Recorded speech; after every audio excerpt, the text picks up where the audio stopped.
I'm a 30-year-old female, just got out of a relationship that honestly drained the life out of me, and I'm still trying to understand how I stayed in it for so long. At the beginning, I thought the intensity meant she really cared about me. She, 23-year-old female, would get extremely emotional about everything, crying, calling nonstop, huge reactions if I didn't text fast enough. And I'll be honest, part of me liked it at first. I thought, wow, someone is really crashing out about me.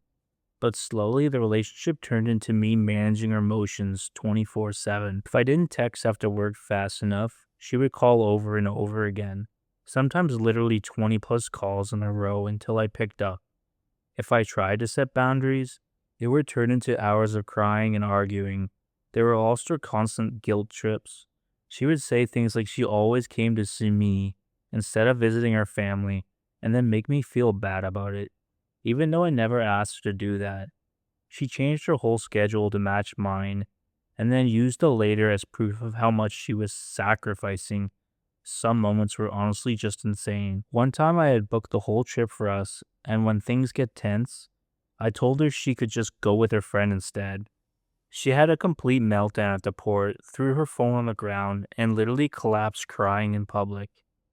I ended up canceling the trip and losing a lot of money because I couldn't take it anymore. Honestly, I expected her to break up with me, and guess what? She didn't. Another time, she kept calling me over and over late at night because I was hanging with my friends, and she claimed she couldn't breathe. And by the time I got home from a night out, she was hiding in my balcony and popped in when she realized I'd settled down. I have never regretted giving anyone one of my passcodes like I did in this situation. Then there was a night she actually got in using my door code without permission because I broke up with her. Honestly, I've never had such a hard time breaking up with someone in my life. I woke up because someone was literally entering my apartment at 4 a.m. It was her. She refused to leave and spent hours crying and following me around the apartment while I tried to end the relationship. There's also this weird thing with gifts. I bought her shoes once and she suddenly accused me of buying fake ones and acting like I had betrayed her instead of just talking about it normally. Meanwhile, she told me she had wrapped all these Christmas gifts for me and decorated her place, which I didn't go to because all I wanted was for her to be the issuer of the breakup. So I did things she didn't like, but it didn't even work. But when she came over, nothing was wrapped, and the gifts weren't even things I liked. It constantly felt like reality was being rewritten. Man, so many things went down. At some point, I did so many toxic stuff just to get out of this relationship. Like text her paragraphs that I want to end it, and she'd literally take a bus calling and crying to my apartment. I'm sure my neighbors thought I was abusing the girl, because I even had police at my doorstep. Once, but nothing happened. Every time she wanted me to come, I'd say yes, I'm coming over, and never go. But she never broke up with me. Bruh, before she got this obsessed with me, I knew this relationship wasn't gonna work, that she was disrespectful and quite materialistic, so I stopped putting in any kind of effort, and I don't know, that's when she got attached. It's so bizarre, to be honest. She would get angry and insult me, compare me to her ex, be disrespectful, and then one time she blocked me, and I was like, okay, that's it, I'm free, only to find 30 missed calls 2 days later, and it started going downhill from there. Oh my god.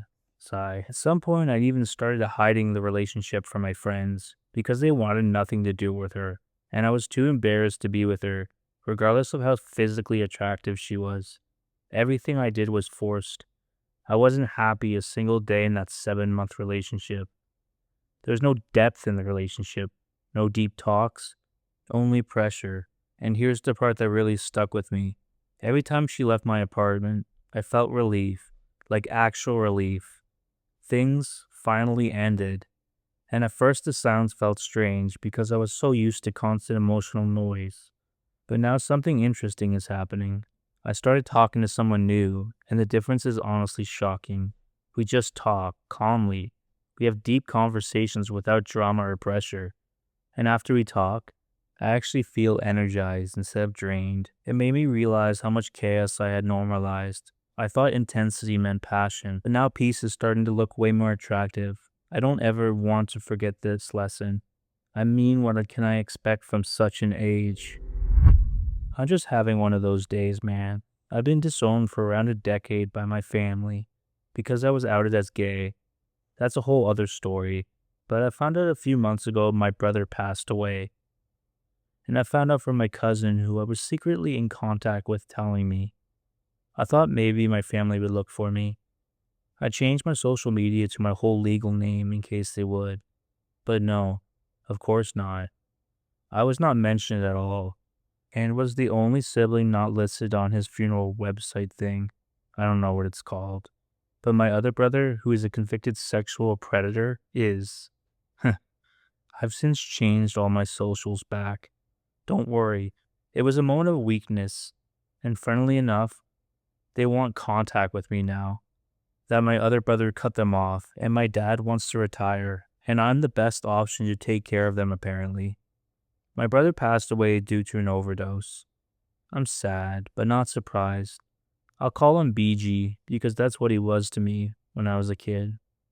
He's been struggling pretty much my whole life with mental health issues and started getting into drugs when he was like maybe 13 to 14, and it was his big problem fast. We shared a bedroom since we were the closest boys in age, and I'd never tell on him when he snuck out or had weird things slash people in there because my dad was terrible and I was so scared of him.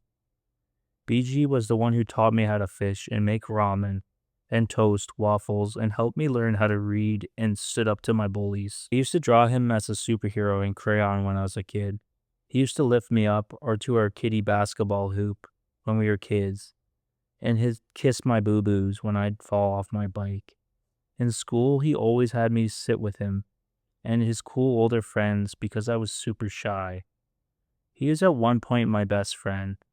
Then he went downhill and became a pretty nasty person. Suddenly, the dude I drew in crayon as my Superman was strangling me in fits of drug-induced rage and chasing me with a pocket knife. The look in his eyes when he was not himself is haunting. There was nothing human in there. I can't even begin to explain it.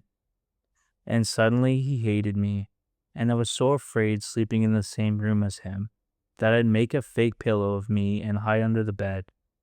Half the time he was off doing God knows what away, and I was so afraid he'd come home and see me sleeping and do something crazy. My parents ignored it. It was shameful, and he only got worse.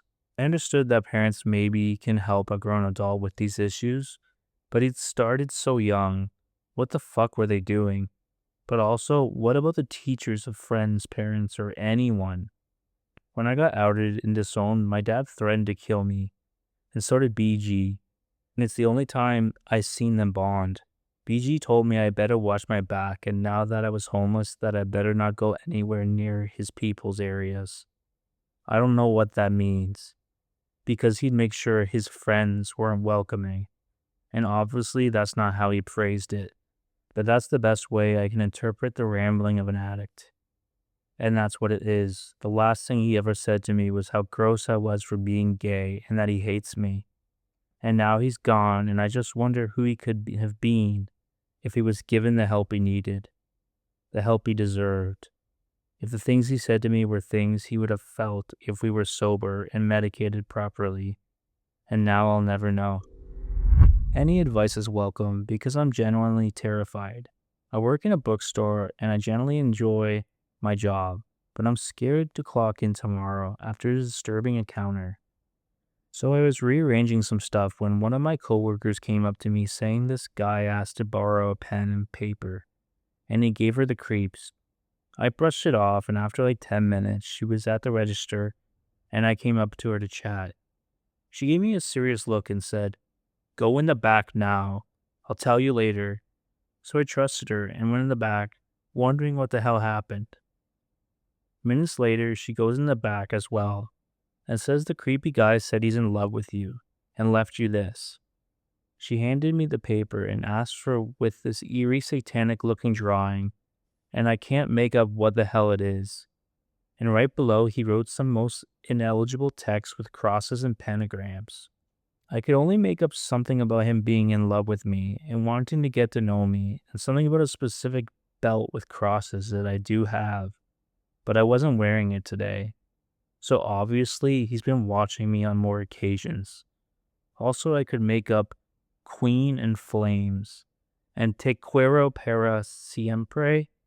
I don't live in Spanish speaking country, but most of it was pure gibberish and freaky drawings. He told my coworker he'll be back to ask for my phone number as well. At this point, I'm already shaking. We don't have security in my store, and I call my manager, who wasn't on shift. She says he most likely won't do anything else, and just go in the back if he comes in, and let my coworkers tell him I'm not interested. Obviously, I feel very unsafe. I'm considering asking to be moved into a different location, and more than anything, I'm angry. People get to do this creepy stuff and lay their head on their pillow at night while ruining things for me and leaving me anxious and terrified. Small update. The assistant manager's in today, and we looked at the footage together. The guy looks 40-ish and is very well, weirdly dressed. I'm 22, and he was speeding towards me as I went in the back, but I didn't notice him. He gave up trying to talk to me and went to my coworker to ask about me. She lied that my shift ended and I was going home, and he hung around the stockroom door, waiting for me for like 10 minutes. I have no idea what he was planning to do. Update 2. For the moment, I've been temporarily relocated to another store in the chain. The guy returned about 2 weeks ago. He looked around for a bit and left. Coworker mentioned he was holding some flowers. He returned a few days later once again and attempted to leave another note on a tester for one of the pens we sell. This time, security was called before he could finish it. I believe there was some physical alteration involved. I'm planning to take this matter to the police. Update 3. There is a nearby store I frequently go to get my cigarettes, and I usually chat with the girl at the register. I mentioned this whole incident to her, and she asked to see the first note and the unfinished one from the last time. She looks very concerned and starts explaining to me that the notes aren't actually total gibberish. She mentions she became interested in Satanism for a while after a certain trauma in her life. While meditating, she would get a pen and paper, and her hand would automatically start writing in the same creepy style and font as that guy. She said there's stuff in the notes along the lines of, "She will be mine and we are made for each other." And she asked if my name start with A because he keeps highlighting that letter. It doesn't. I'm a skeptical person and I don't exactly believe in this kind of stuff, but I thought this was worth mentioning. Hey everyone, I hope you all enjoyed those stories. With that said, please leave a like, comment, or subscribe. And as always, stay depraved.